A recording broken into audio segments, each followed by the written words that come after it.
रायगढ़ के राजा महाराज विक्रम सिंह बड़े ही प्रजाप्रिय व्यक्ति थे।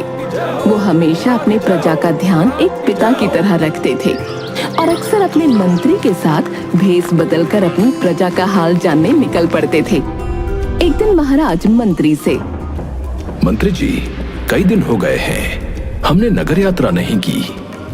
आज चलकर देखते हैं कि नगर के क्या हाल हैं और हमारी प्रजा कैसी है। वो सुखी है या दुखी है, उन्हें कोई तकलीफ तो नहीं है। जी महाराज, चलते हैं। दोनों अपना रंग रूप बदलकर महल से निकल पड़ते हैं।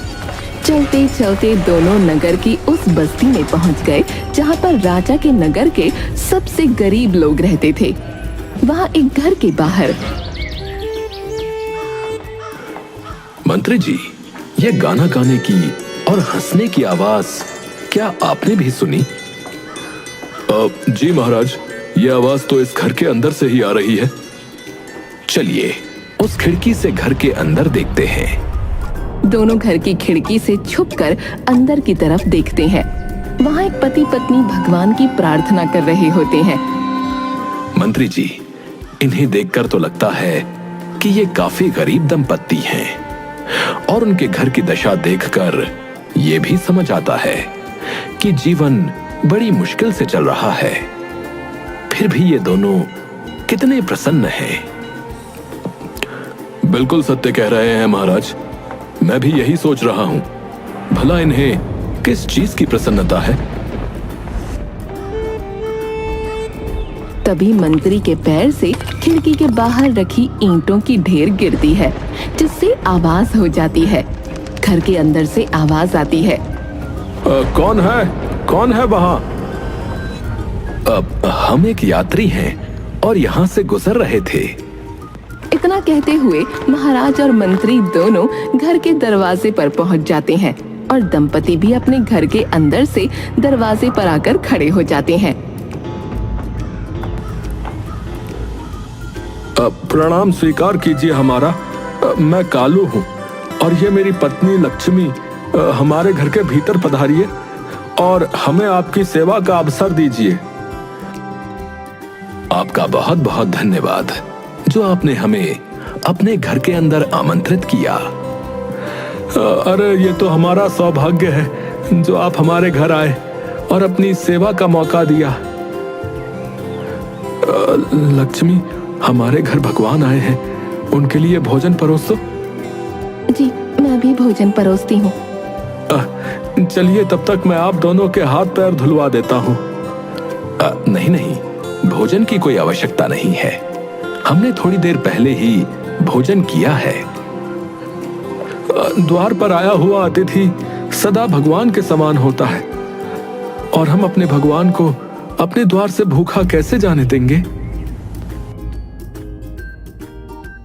महाराज कालू का भाव देखकर आश्चर्यचकित थे, क्योंकि उसे झोपड़ी के अंदर की स्थिति को देखकर ये साफ पता चल रहा था कि हरि और उसकी पत्नी के पास कुछ भी नहीं है।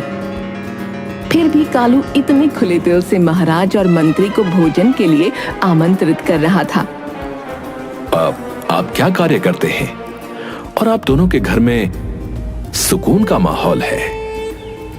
मैं एक मोची हूँ और लोगों के जूते चप्पल सिलता हूँ और जो पैसे मिलते हैं उससे रात का भोजन खरीद लेता हूँ। यदि आपको किसी दिन बिल्कुल भी पैसे ना मिले तो आप अपने भोजन की व्यवस्था कैसे करेंगे? मैंने इस बारे में कभी नहीं सोचा और ना ही सोचना चाहता हूँ। तभी लक्ष्मी घर में जो कुछ भी था वो परोस कर ले आती है।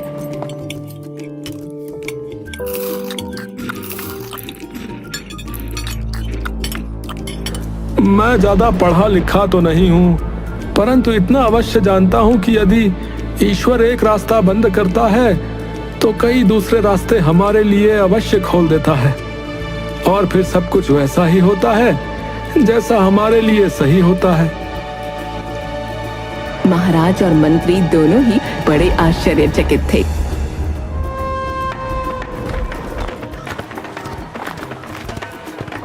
महाराज मंत्री से, मंत्री जी, मुझे इस व्यक्ति से मिलकर बड़ा अजीब लग रहा है। हाँ महाराज, मैं भी इसकी बातों को समझ नहीं पा रहा। यह व्यक्ति अवश्य झूठ बोल रहा है। इसके पास कोई छुपा हुआ धन है। धन का तो मुझे नहीं पता, परंतु उसके घर में एक अलग सा सुकून था, शांति थी, और उन दोनों के चेहरों को देखकर लग रहा था कि वो अपने जीवन से संतुष्ट हैं। जी जी महाराज, बड़ा ही अजीब व्यक्ति है ये।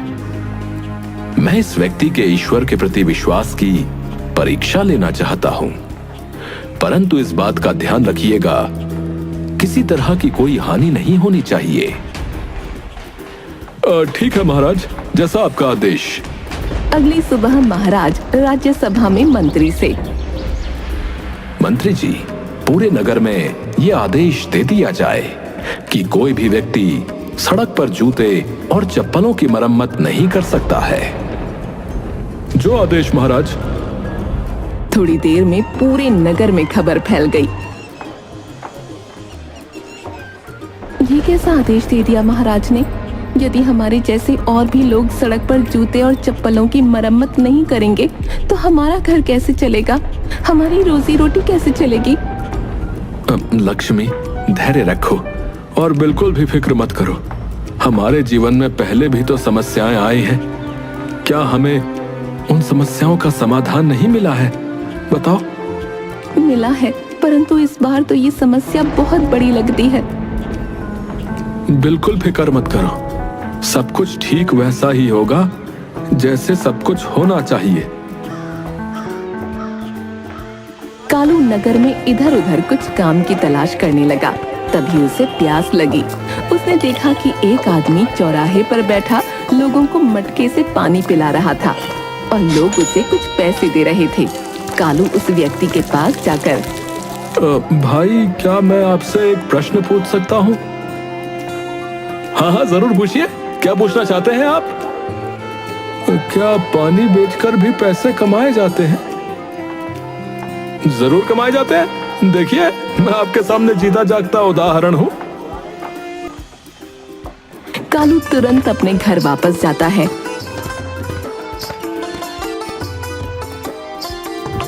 और पानी से भरा हुआ एक घड़ा और 2 लोटे लेकर दूसरे चौराहे पर बैठ जाता है। उसके पास भी लोग पानी पीने आने लगे और शाम होते होते उसके घड़े का पानी समाप्त हो जाता है और उसके पास भोजन खरीदने के लिए पैसे इकट्ठे हो जाते हैं। शाम को राजा और मंत्री फिर से कालू के घर आ जाते हैं। आइए मित्र, बहुत अच्छे समय पर आए हैं। आइए, भोजन कीजिए। मैं तो पूरे दिन तुम्हारे ही बारे में सोच रहा था मित्र।